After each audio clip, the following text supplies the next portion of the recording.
TJ Doheny ina-knockout si Naoya Inoue.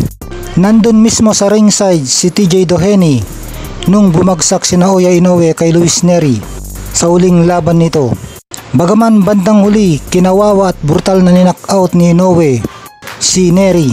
Pero dito daw makikita na walang perpektong boksingero ayon sa mga kalaban ni Inoue sa September 3 na si TJ Doheny.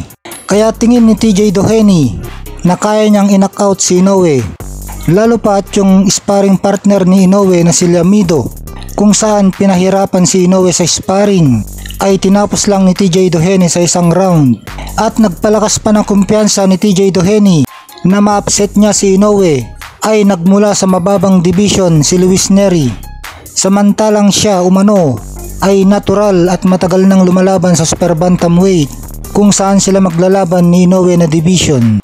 At itong apat na uling laban ni TJ Doheny na ginanap sa Japan ay ninockout niya lahat ang kanyang kalaban, bukod sa dating world champion itong si TJ Doheny.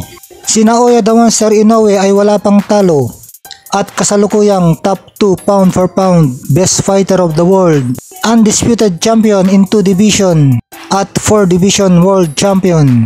Kayo mga lods, anong masasabi nyo dito sa sinabi ni TJ Doheny na ina-knockout niya si Naoya Inoue?